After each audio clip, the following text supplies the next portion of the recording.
Hello students, good afternoon. Welcome to our channel target physics with Lalan Sharma. तो आज से बच्चों हम इलेक्ट्रोस्टैटिक्स का सेकंड चैप्टर शुरू कर रहे हैं, गॉस थ्योरम। गॉस थ्योरम बच्चों ये चैप्टर शुरू कर रहे हैं। और बहरहाल पहला हेडिंग देखते हैं। पहला हेडिंग बच्चों है एरिया वेक्टर। तो मैं डिफिनीशन लिखा हूं, डिफिनीशन इसका किसी बुक में दिया नहीं रहता और टीचर भी इसका डिफिनीशन नहीं बताते, बस थ्योरी ही समझाया जाता है। तो मैं डिफिनीशन अभी नहीं पढ़ूंगा, पहले डिफिनीशन आया कैसे इस पर अध्ययन किया जाए। ये डिफिनीशन हमारा खुद का बनाया है, किसी टीचर कॉपी या किताब से नहीं है, ध्यान दें। तो चलो बच्चों देखते हैं। तो ये होता है बच्चों एरिया वेक्टर जो है, ये तो एरिया को हम लोग जानते होंगे कि शायद स्केलर क्वांटिटी है, लेकिन ये एरिया बच्चों वेक्टर क्वांटिटी है। पहले काम तो ये आप क्लियर करिए, वेक्टर क्वांटिटी है, लेकिन ध्यान दें वॉल्यूम और मास ये वेक्टर क्वांटिटी नहीं है, ये स्केलर क्वांटिटी है। तो एरिया वेक्टर क्वांटिटी है। तो एरिया का अध्ययन करने के लिए बच्चों हमें एरिया जो है किसी चीज के एरिया, जैसे लेंथ गुणे ब्रेथ, लंबाई गुणे चौड़ाई, तो एक्स एक्सिस और वाई एक्सिस की ही जरूरत पड़ती है। तो ये जो है 2D सरफेस के अंतर्गत आ जाएगा। और जब हमें एक्स अक्ष, वाई अक्ष और जेड अक्ष की जरूरत पड़ेगी तो वहां हमें कौन एक्सिस जरूरत पड़ेगा, वहां 3D सरफेस हो जाएगा। तो दोनों के लिए हम लोग थ्योरी का अध्ययन करेंगे बच्चों। तो और 2D सरफेस जो है, 2D सरफेस होता है ओपन सरफेस होता है, ये खुला पृष्ठ होता है, ये घेराव में नहीं होता है। तो चलिए पहले इसकी डिफिनीशन को क्लियर किया जाए। अब देखिए बच्चों, एरिया एरिया अगर ये मान लेते हैं एक्स एक्सिस, वाई एक्सिस है, जेड एक्सिस है, और एक्स एक्सिस के डायरेक्शन में यूनिट वेक्टर आई कैप, वाई एक्सिस के डायरेक्शन में unit vector J cap and Z axis के डायरेक्शन में यूनिट वेक्टर के कैप होता है, आपको जानना चाहिए। अब लौटते हैं फिर। तो जैसे ये एरिया इक्वल टू जो होता है बच्चों, एरिया इक्वल टू हो जाएगा लेंथ गुणे ब्रेथ, लंबाई गुणे चौड़ाई, ये यूनिट है मीटर स्क्वायर। तो जिसमें रहेगा वो लिखा जाएगा, वो प्रॉब्लम नहीं है। अगर एरिया वेक्टर की बात हो रही है तो एरिया वेक्टर इक्वल टू बच्चों हो जाएगा vector A B cross vector B C, ऐसा लिख सकते हैं बच्चों। तो एक वेक्टर ए क्रॉस वेक्टर बी बराबर बच्चों होता है formula A B sine theta होता है, ये होता है ए बी साइन थीटा। और तो ए इसकी लेंथ एल है, इसकी लेंथ बी है, और साइन थीटा, तो यहाँ बच्चों क्या रहेगा, साइन 90 रहेगा, साइन 90। अरे ये वेक्टर और ये वेक्टर, तो इसका डायरेक्शन ये है, इसका डायरेक्शन ये है, इनके बीच का दो वेक्टरों के बीच का जो एंगल हो रहा है बच्चों वो 90 डिग्री हो रहा है। तो एरिया वेक्टर में ये भी एक थ्योरी है बच्चों कि ए वेक्टर ए बी के भी परपेंडिकुलर होता है। जैसे यार आप लोग पढ़े होंगे ये vector r equal to vector A cross vector b, तो vector r perpendicular vector a और vector r perpendicular vector b के भी होता है। ये इसका मतलब होता है दोनों एक दूसरे के क्या होते हैं, लंबवत होते हैं। तो वो यहाँ क्लियर करना है। तो ए वेक्टर एल के भी परपेंडिकुलर होना चाहिए और ए वेक्टर बी के भी परपेंडिकुलर होना चाहिए, मतलब ए वाला वेक्टर ए बी के भी परपेंडिकुलर होना चाहिए और ए वाला वेक्टर बी सी के भी परपेंडिकुलर होना चाहिए। तो परपेंडिकुलर होने के लिए बच्चों ये तो इस डायरेक्शन में हो गया, एक्स और वाई प्लेन में हो गया, यहाँ पे देखिए आप एक्स और वाई बच्चों तो प्लेन में हो गया, और इसका वर्टिकल कंपोनेंट होगा बच्चों ये। अगर आप इसे ए बी मानते हैं कुछ इस टाइप का, इसे ए बी मानते हैं, इसे बी सी मानते हैं, या जो भी हो, ये प्रॉब्लम नहीं है। इस टाइप से, सॉरी, इस टाइप से मानते हैं ए बी और बी सी, तो ये वर्टिकली डाउनवर्ड, या अगर इधर से चलते हैं तो ये वर्टिकली क्या होगा, अपवर्ड होगा। ये वाला वेक्टर भी इसके, और ये हो गया क्या, एरिया वेक्टर, एरिया वेक्टर। तो एरिया वेक्टर या तो ये वाला होगा या तो नीचे वाला होगा, लेकिन इन दोनों के क्या होगा, परपेंडिकुलर होगा। ये जो मैं अध्ययन कर रहा हूं फॉर 2D सरफेस के लिए बच्चों में कर रहा हूं, जिसमें केवल एक्स और वाई अक्ष की जरूरत पड़ रहा है यहाँ पे। तो ये तीसरा डायरेक्शन ये ऊपर की ओर, ये जेड एक्सिस में जा रहा है। यूनिट वेक्टर लगाना होता है क्योंकि ये जो है हमें वेक्टर में चाहिए, वेक्टर में लास्ट में यूनिट वेक्टर लगाना पड़ेगा तभी तो वेक्टर में होगा ये चीज। यस, ध्यान दें। तो ये हो गया एल गुणे बी और यूनिट वेक्टर क्या हो जाएगा यहाँ पे, यूनिट वेक्टर हो जाएगा और A B cross B C. तो ये हो जाएगा, नीचे की ओर जा रहा है तो एक्स और वाई के परपेंडिकुलर कंपोनेंट कौन आ रहा है, जे आ रहा है, सॉरी जेड आ रहा है। यहां भले ना दिख रहा हो लेकिन ये एक्स एक्सिस, ये वाई एक्सिस और ये क्या होगा, जेड एक्सिस, या नीचे की ओर होगा।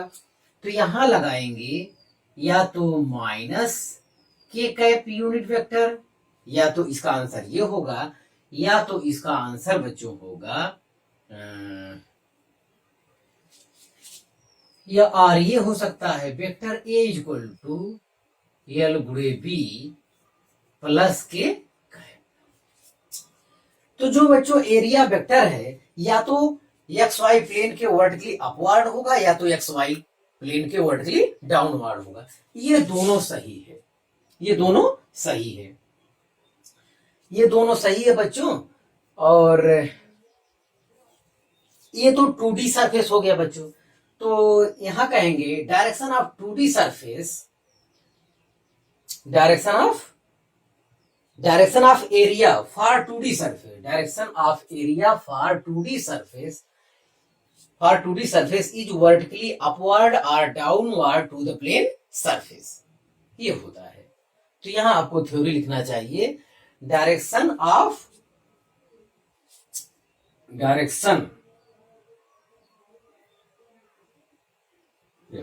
बच्चों आप इतना उतारिए पहले।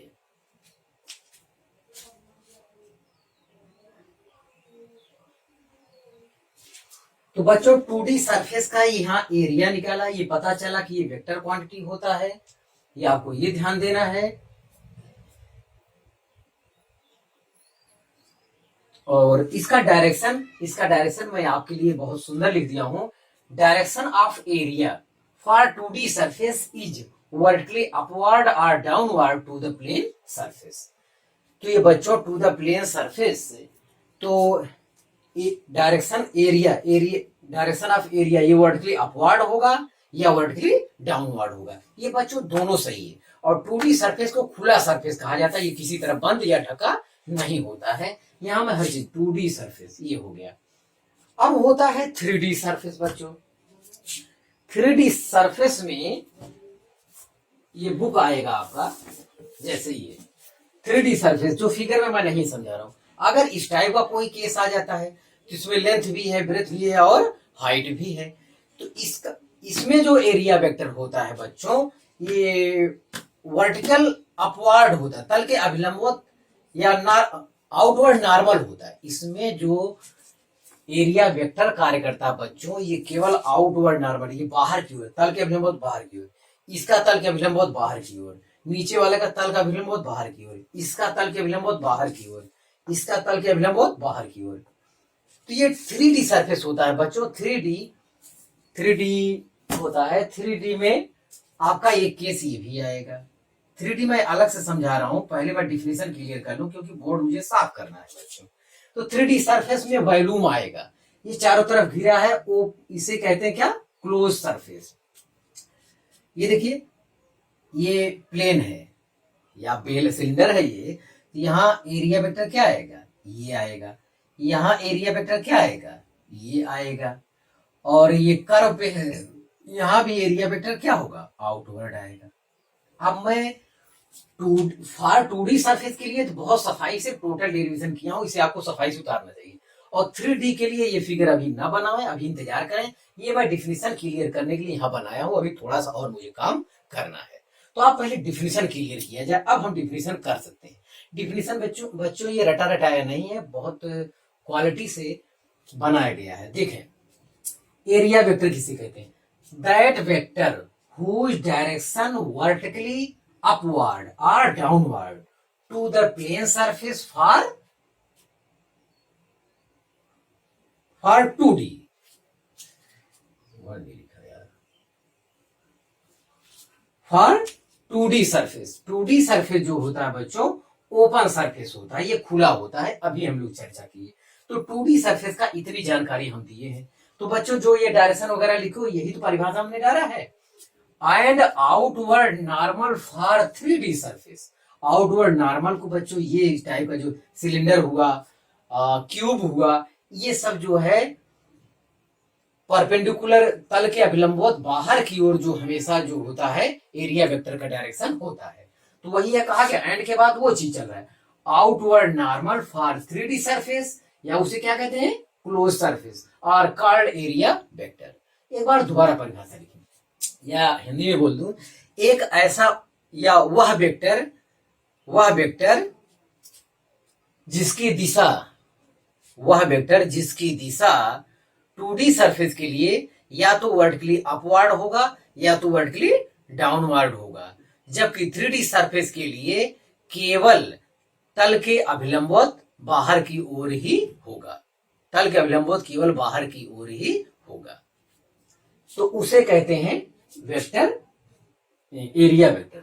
तो दैट वेक्टर, वह vector, that vector whose direction vertically upward और downward to the plane surface for 2D surface, for 2D surface and outward normal for 3D surface are called area vector। भले आपको लंबा लिख रहा हो लेकिन पूरा कंसेप्ट, आपको लंबाई घटाना है तो ये मत लिखिए, लंबाई घटाना है तो ये मत लिखिए, और क्या है, और बाकी सब अपने आप छोट हो जाएगा। थोड़ा सा अगर बड़ा लग रहा है तो हर बात क्लियर करने के चक्कर में इतना लिखा गया। तो एरिया वेक्टर का डिफिनीशन बच्चों समझ में आएगा। एरिया वेक्टर में 2D सरफेस के लिए मैंने गहरी जानकारी दिया है, पूरा फिगर सहित आप उतारे। 3D का मैं दोबारा थोड़ा सा और उसमें फिगर बना रहा हूं।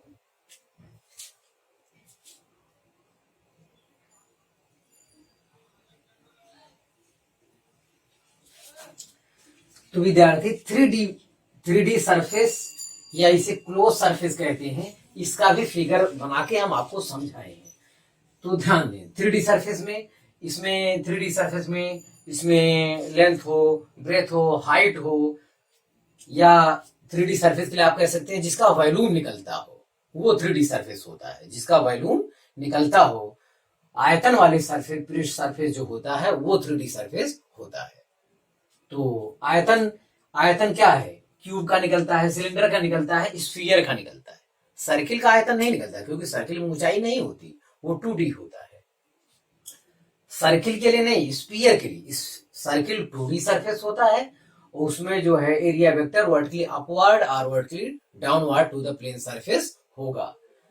तो यहां दिखाया गया है, एक क्यूब दिखाया गया। तो क्यूब का ये जो 4 तल आपको दिख रहे हैं, एक इधर, एक इधर, एक इधर, एक इधर, तो जो एरिया वेक्टर का डायरेक्शन है तल के परपेंडिकुलर आउटवर्ड सब जगह दिखाए गए हैं।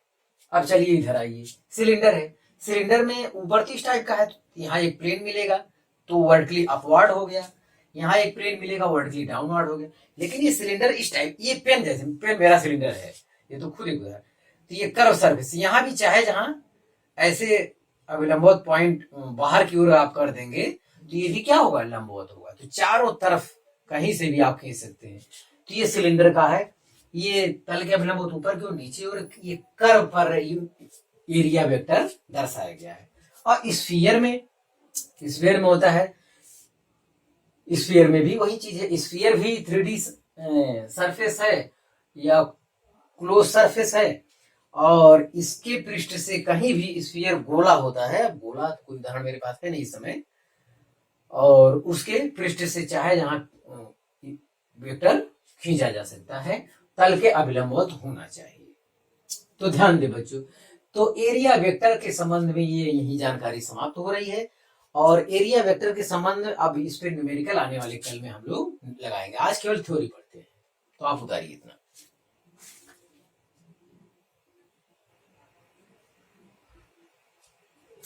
तो हाँ बच्चों, आज का दूसरा हेडिंग है सॉलिड एंगल। सॉलिड एंगल के बारे में पढ़ते हैं। सॉलिड एंगल बच्चों ये केवल बोर्ड लेवल पे है, कंपटीशन में इससे सवाल नहीं पूछे जाते हैं जहां तक मेरी जानकारी है। तो कंपटीशन वाले टीचर इसे पढ़ाते भी नहीं है। तो देखें सॉलिड एंगल, सॉलिड एंगल किसे कहते हैं, सॉलिड एंगल बच्चों, जैसे आप एक ले लीजिए फुटबॉल,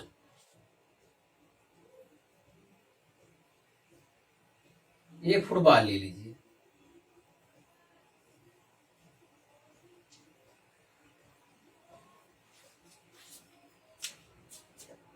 एक फुटबॉल ले लीजिए, तो गोली पृष्ठ का, फुटबॉल अगर लेंगे तो गोली पृष्ठ रहेगा, गोली पृष्ठ का कोई भी भाग, ध्यान से डिफिनेशन सुने हिंदी में पहले, गोली पृष्ठ का कोई भी भाग गोले के केंद्र पर जो कोण बनाता है उसे सॉलिड एंगल कहते हैं, घन कोण कहते हैं, हिंदी में इसका है घन कोण।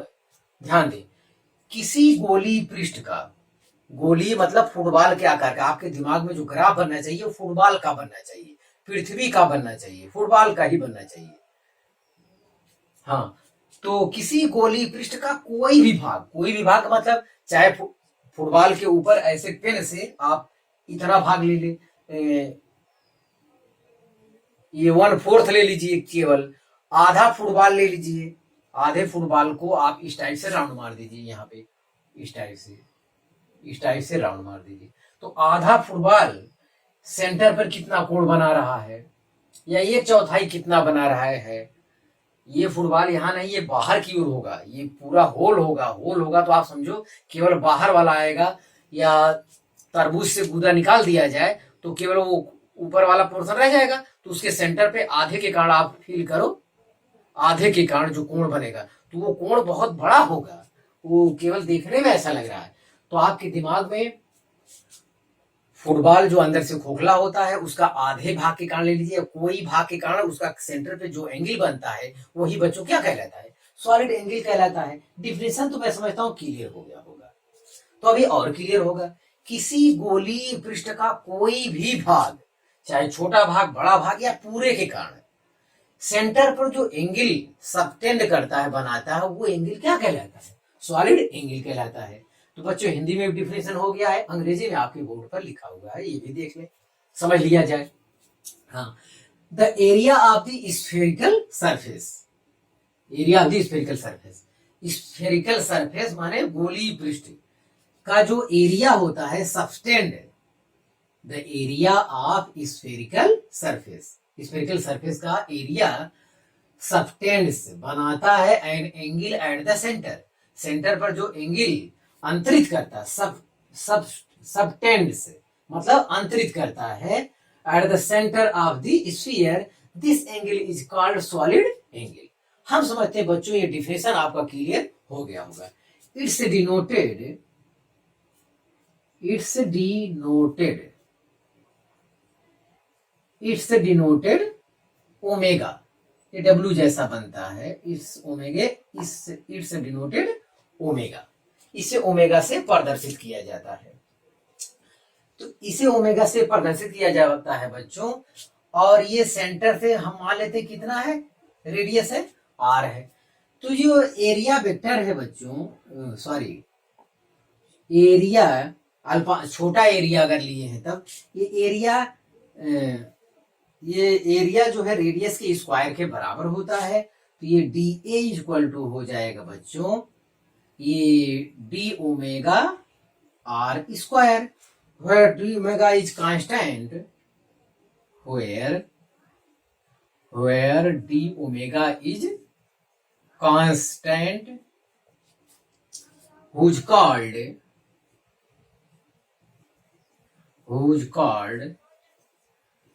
solid angle,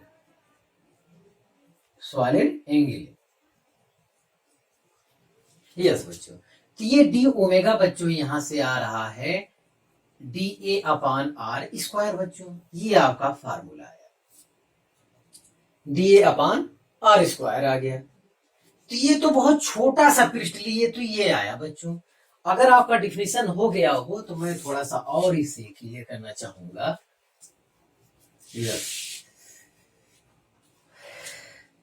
तो D A upon are square, और अगर पूरा सरफेस ले लिया जाए, पूरा सरफेस अगर आप बच्चों ले लेते हैं तो ये फार होल सरफेस, फार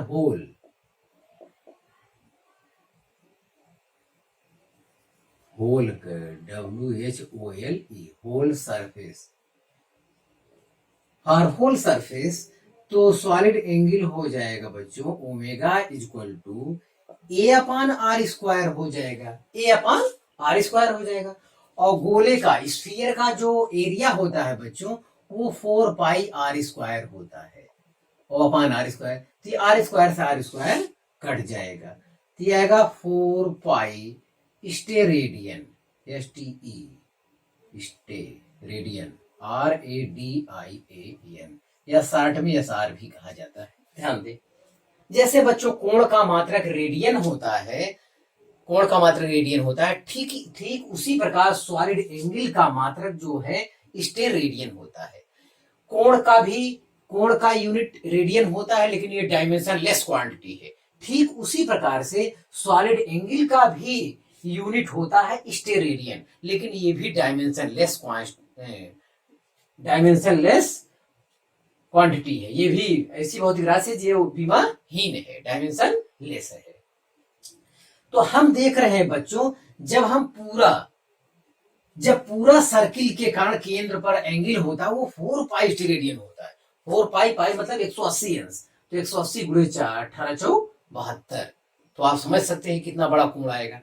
अब इसी सवाल में बच्चों कोई कहे नहीं हाफ स्फीयर के कारण बताइए, तो हाफ स्फीयर के कारण 2πr² हो जाएगा, तो यहाँ 2π आ जाएगा। कोई कहे नहीं 1/4 1/4 स्फीयर के कारण आप सॉलिड एंगल बताइए 1/4 के लिए, तो πr² कट जाएगा, पाई 180 आ जाएगा। मतलब पूरा एरिया लेना है, आधा एरिया लेना है, 1/4 एरिया लेना है, वो आप पर निर्भर करता है। जितना पूछा जाएगा उतना एंगल होता चला जाएगा। तो ध्यान दे बच्चों, एक छोटे से अननोन एंगल के लिए, छोटे से एरिया के लिए ले लिया था तो इतना आया। एक पूरा होल सरफेस ले लिया तो 4π। आज से ऑप्शन में बोर्ड में लेवल पे पूछा जाता है कि पूरे स्फीयर के कारण सेंटर पर कितना सॉलिड एंगल होता है, तो आप कहेंगे 4π स्टेरेडियन होता है। एक केस और बच्चों हो सकता है, फार्मूला केवल याद रखेंगे, फार्मूला याद रखेंगे। जैसे ये होता है, जैसे इस टाइप का है केस, तो यहाँ पे सॉलिड एंगल जो है d ओमेगा है, और ये है यूनिट वेक्टर n कैप। और अगर वास्तव में ये जो है इस टाइप से हो सरफेस, ऊपर वाला सरफेस वास्तव में तिर्यक हो, तो इसका एरिया वेक्टर जो है इस डायरेक्शन में चला जाएगा और ये एंगल बना लेगा कोई थीटा। तो अगर ऐसा कोई केस आता है जो ये तल परपेंडिकुलर नहीं रहता है बच्चों, तो ऐसी दशा में जो सॉलिड एंगल होता है बच्चों वो हो जाएगा DA cos θ/r²। ये वाला केस भी है, ध्यान दें। अब ये व्यापक फार्मूला है, समझिए, बोर्ड लेवल पर इसे जानिए आप, अगर ऐसा कोई फिगर है तब। हाँ, तो इतना हो गया, ये हो गया। एक चीज और बच्चों, 1 स्टेरेडियन किसे कहते हैं? इफ जो है 1 स्टेरेडियन का डिफिनेशन, इफ, तो इफ बच्चों हो जाएगा, आप इतना उतारिए तो फिर मैं आगे लिखता हूं।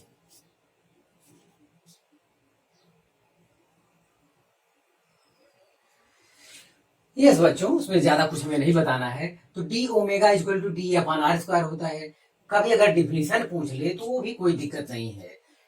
तो एक स्टेरेडियन किसे कहते हैं? एक स्टेरेडियन इसे कहते हैं बच्चों स्फीयर का, अब ये वाला पोर्शन है, इसका एरिया DA। अगर गोली पृष्ठ के किसी भाग का क्षेत्रफल या एरिया रेडियस के स्क्वायर के बराबर हो जाए, तो वो एरिया सेंटर पर जो एंगल सबटेंड करता है बच्चों, उसे क्या कहते हैं? एक स्टेरेडियन कहते हैं। तो स्फीयर का कोई भी पार्ट का एरिया स्फीयर के सेंटर पे जो, sorry, if DA equal to r², यदि गोली पृष्ठ के किसी भाग का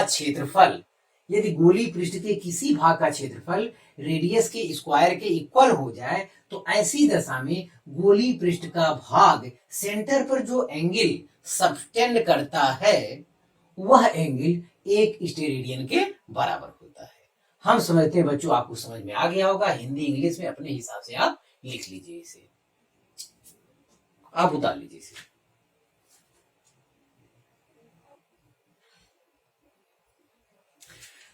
तो हाँ विद्यार्थी, आज का अंतिम हेडिंग हम लोग इलेक्ट्रिक फ्लक्स का अध्ययन करेंगे। अब ये बहुत जरूरी है गॉस थ्योरम के लिए। अभी गॉस थ्योरम में पहुंच नहीं पाएंगे, आने वाले कल में पहुंचेंगे, लेकिन उसके लिए इलेक्ट्रिक फ्लक्स का ज्ञान और एरिया वेक्टर का ज्ञान बहुत अच्छी तरीके से होना चाहिए, क्योंकि दोनों की बहुत आवश्यकता है। तो एरिया वेक्टर हमने बड़ा सफाई से निकाला, उम्मीद करते हैं इलेक्ट्रिक फ्लक्स भी अच्छी तरीके से आपको हो ज्ञान हो जाएगा। ध्यान दें, तो इलेक्ट्रिक फ्लक्स बच्चों ये होता है, तो जैसे ये बुक ही ले लीजिए, ये बुक, ये है कोई पृष्ठ है और इससे इस टाइप से इलेक्ट्रिक लाइन ऑफ फोर्स, वैद्युत बल रेखाएं तल की परपेंडिकुलर गुजर रही हैं, उस पार निकल रही हैं। या जैसे आप महाभारत में देखे होंगे या देख रहे होंगे, गंगापुत्र भीष्म, अर्जुन जो है बाणों की सैया पर सुला देते हैं, तो उनको जो है बाण भेद करके आर पार निकल रही है। शुरुआती 1 मिनट में मान लेते हैं 10 एरो उन पे लगा, तो 10 एरो जो है गंगापुत्र भीष्म को पार किया, तो इलेक्ट्रिक फ्लक्स हो गया बच्चों फाई ई जो हो गया वो मान लेते हैं 10 हो गया। फिर कुछ देर बाद अब देखते हैं, अब 50 एरो जो है गंगापुत्र भीष्म को परपेंडिकुलर पार कर गया, तो अब इलेक्ट्रिक फ्लक्स कितना आया? अब बच्चों 50 आ गया। और एट लास्ट जब वो बाणों की सैया पर पूरी तरह लेट जाते हैं इस टाइप से, तो मान लेते हैं कि उनको कितना एरो परपेंडिकुलर पार किया होगा? 1000 पार किया होगा बच्चों, 1000। तो 1000 पार किया होगा तो बच्चों इलेक्ट्रिक फ्लक्स का मान वो हो जाएगा। तो इन सब बातों से आपको क्या पता चल रहा है? इलेक्ट्रिक फ्लक्स का मान जो है प्लेन के परपेंडिकुलर गुजरने वाली वैद्युत बल रेखाओं की संख्या है या इलेक्ट्रिक लाइन ऑफ फोर्स है बच्चों।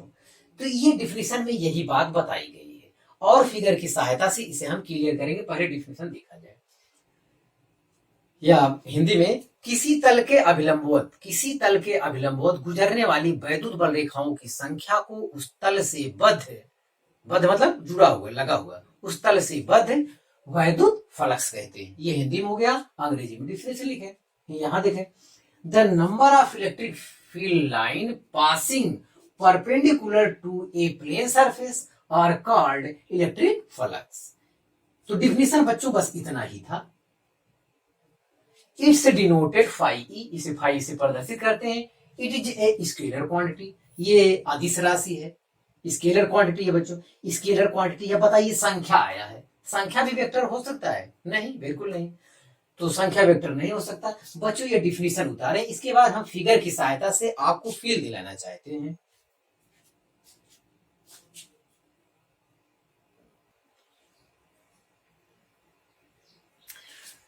तो हाँ बच्चों, इलेक्ट्रिक फ्लक्स का डिफिनेशन हम लोग पढ़े, इलेक्ट्रिक फ्लक्स स्केलर क्वांटिटी है ये पढ़े, और ये किससे डिनोटेड किया जाता है ये हम पढ़े। अब उसका इलेक्ट्रिक फ्लक्स का फील लेना बच्चों समझना है, तो हम ए बी सी और डी से कह देते हैं।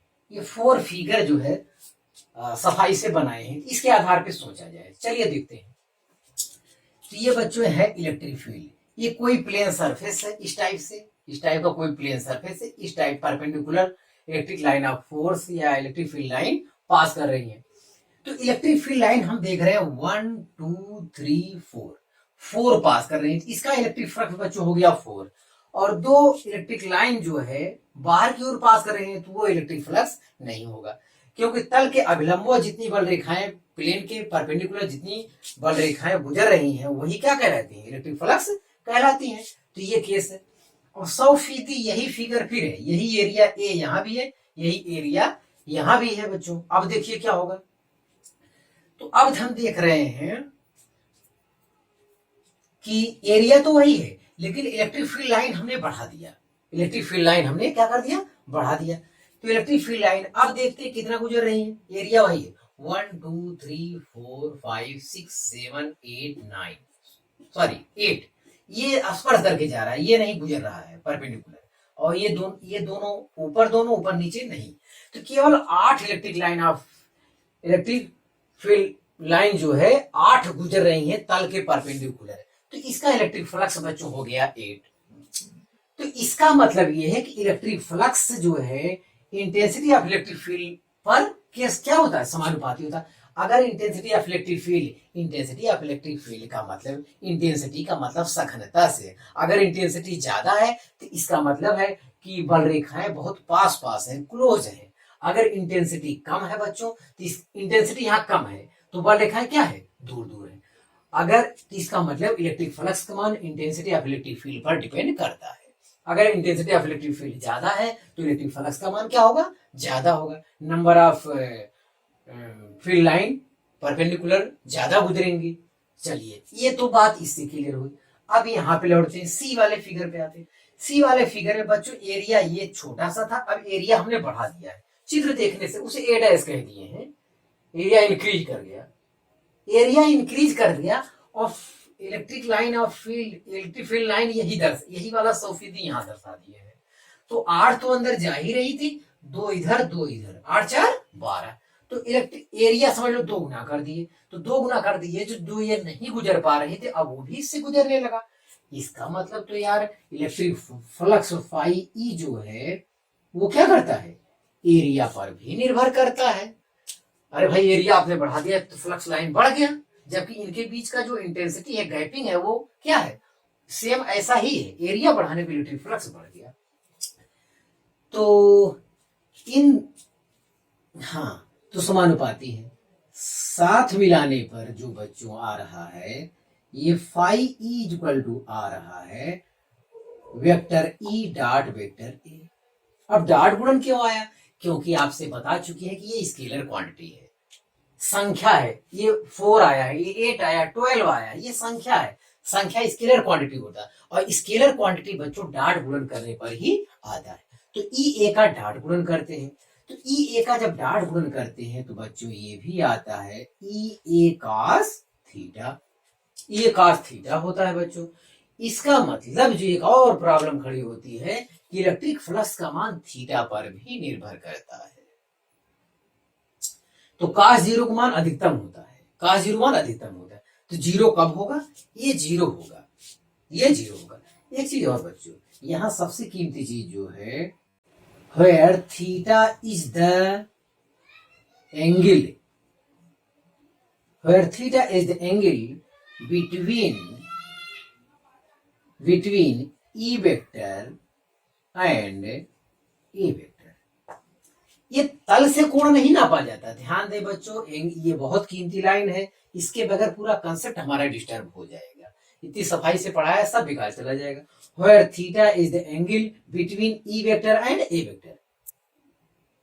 ये तल के प्रॉब्लम नहीं। इस समय देखिए ये अगर इलेक्ट्रिक फील्ड लाइन इसके हैं इस दिशा में, इलेक्ट्रिक फील्ड लाइन ये इस दिशा में दर्शाया गया है, ये तो इस दशा में इलेक्ट्रिक फील्ड लाइन भी इसी दिशा में है और एरिया वेक्टर भी क्या है, इसी दिशा में। तो उनके एरिया वेक्टर अगर लेना चाहे, एरिया वेक्टर ये, तो ई वाला वेक्टर और ए वाला वेक्टर सेम डायरेक्शन में है। मतलब जब तल परपेंडिकुलर है या गंगापुत्र भीष्म जो सैया पर लेटे हुए हैं, वो एरो भी उसी तरफ है, इलेक्ट्रिक फील्ड भी उसी तरफ है, ये मानिए आप। अब एक चीज और आप विवाद यहाँ खड़ा कर सकते हैं हमारे सामने। आप ये कह सकते हैं कि सर ये 2D सरफेस है, 2D सरफेस में तो एरिया वेक्टर इधर भी होता है, इधर भी होता है, तो हम किधर लेंगे। तो ध्यान दें, आप एरिया वेक्टर जो है पॉजिटिव लेंगे उस दिशा में जिस दिशा में इलेक्ट्रिक फील्ड कार्य करता है। इलेक्ट्रिक फील्ड इधर है तो उसी दिशा में अभिलंबवत वाला कंपोनेंट लिया करें, वो पॉजिटिव माना जाता है। इलेक्ट्रिक फील्ड के डायरेक्शन में जो भी एरिया वेक्टर लेंगे वो पॉजिटिव माना जाएगा। तो देख रहे हैं एरिया वेक्टर और ये दोनों क्या है, एक ही डायरेक्शन में, उनके बीच एंगल कितना है, 0। इस भी केस में 0 है, इस भी केस में 0 है और यहाँ भी 0 है। ये तीनों फिगर में जो है एरिया वेक्टर और ई वेक्टर के बीच जो एंगल है बच्चों वो 0 अंश है, और cos 0 मान कितना होता है, एक होता है, तो ये परपेंडिकुलर हो जाएगा ई डॉट ए, ई डॉट ए। ये 0 अंश का कोण पर है, ये भी यहां भी क्या है, इसके लिए भी थीटा बराबर 0 है, और इसके लिए भी थीटा बराबर 0 है, हाँ, और इसके लिए भी थीटा बराबर 0 है, लेकिन यहाँ थीटा बराबर 0 नहीं है। ध्यान दे बच्चों, तो ये बहुत कीमती लाइन है डायरेक्शन तल। ये मत सोच रहे 90 अंश का कोण है, अरे भाई इलेक्ट्रिक फील्ड इधर है और इलेक्ट्रिक फील्ड इधर है और एरिया वेक्टर भी इधर कार्य कर रहा है, तो जो where theta is the angle between E vector and A vector, तो इलेक्ट्रिक फील्ड वेक्टर और ई वेक्टर के बीच का कोण है, इन तीनों फिगर में ये कोण 0 अंश है, तो cos 0 मान 1 होता है, तो E dot A equal to E A आ जाएगा, ई और ए का डॉट गुणन जो मैग्नीट्यूड होगा वही उसका आंसर हो जाएगा बच्चों। हाँ, एक तो ये फिगर से निकला है, एक फार्मूले से डॉट गुणन करके भी अगर वैल्यू दिया है तो डॉट गुणन, जैसे वेक्टर में आप वेक्टर पढ़ के ही, यहाँ बिना वेक्टर के कहीं कुछ होने वाला नहीं है। हाँ, तो इतना बच्चों ये हो गया, तो आप सफाई से इसे उतारिए।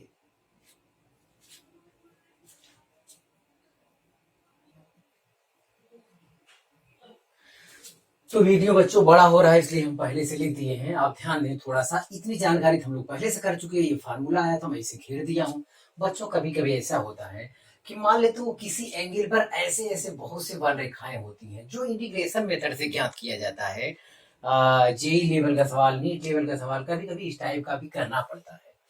तो मान लेते इलेक्ट्रिक फील्ड पता है हमको, इलेक्ट्रिक फील्ड, और एक छोटा सा पूरे एरिया हमको नहीं पता, एक छोटा सा एरिया डीए ले लेते हैं, तो डीए वेक्टर प्लेन के परपेंडिकुलर होता है, तो ये छोटा सा, तो ये जब छोटे छोटे भाग का निकालते हैं, ये कई वैद्युत रेखाएं हैं, तो टोटल इलेक्ट्रिक फ्लक्स अगर ज्ञात करना है तो एक छोटा सा क्षेत्रफल आयो, जैसे कि आगे गॉस थ्योरम पढ़ने वाले, इसका बड़ा उपयोग होने वाला है, क्योंकि यही एक तरीका है जो आपके काम का होगा वहां पे।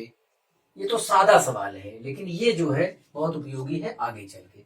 तो एक क्षेत्रफल अवयव ले लेते हैं तल के परपेंडिकुलर, और एरिया वेक्टर आपका ये है, तो उस दिशा में जो कंपोनेंट हो जाएगा ई ए cos थीटा हो जाएगा बच्चों।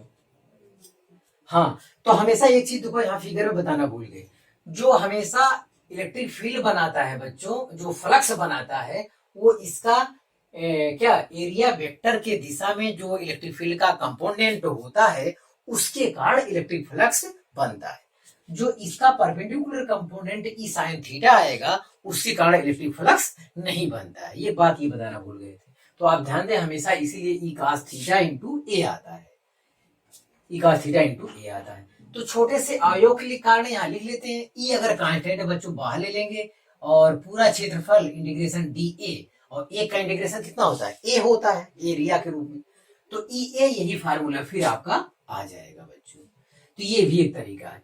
अब इसकी सहायता से ये formula phi equal to E ए होता है परपेंडिकुलर के केस में, तो ई ए होता है बच्चों, तो यूनिट क्या होगा, ई इलेक्ट्रिक फील्ड का यूनिट न्यूटन बटे कूलम, और एरिया की यूनिट मीटर स्क्वायर, तो newton metre square upon coulomb हुआ बच्चों, यूनिट हो गया। Dimensions of phi E, electric flux का डायमेंशन क्या होगा, न्यूटन का M L T minus 2 L square area का हो गया, और coulomb Q equal to I T, तो एटी हो जाएगा बच्चों, कंबाइन कर लिए तो हो गया एम एल का 3 हो गया, टी का नीचे वाला नीचे से ऊपर जाएगा वो -3 हो जाएगा, और ए ऊपर जाएगा वो भी -1 हो जाएगा। तो dimensions of phi E are ये है। हाँ, तो डायमेंशन हो गया। अब बच्चों एक चीज ये बताइए, ये जैसे ये एंगल 30 डिग्री दिया है, ये इलेक्ट्रिक फील्ड है वेक्टर, और ये एरिया वेक्टर है। कोई सवाल रहेगा तो हम बताएंगे। अब बताइए इसके लिए फार्मूला कौन प्रयोग किया जाएगा, फाई ई इक्वल टू क्या प्रयोग किया जाएगा, ई ए cos 30, ये सही है,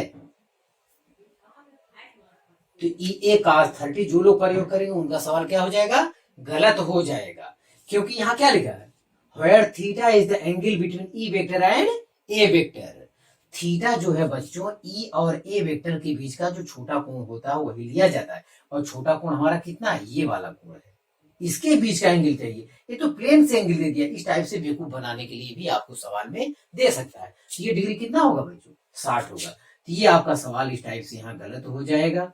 तो ये कॉन्सेप्ट समझने के लिए केवल मैं समझाया हूं कि जो लोग ध्यान नहीं दे रहे हैं यहाँ पे।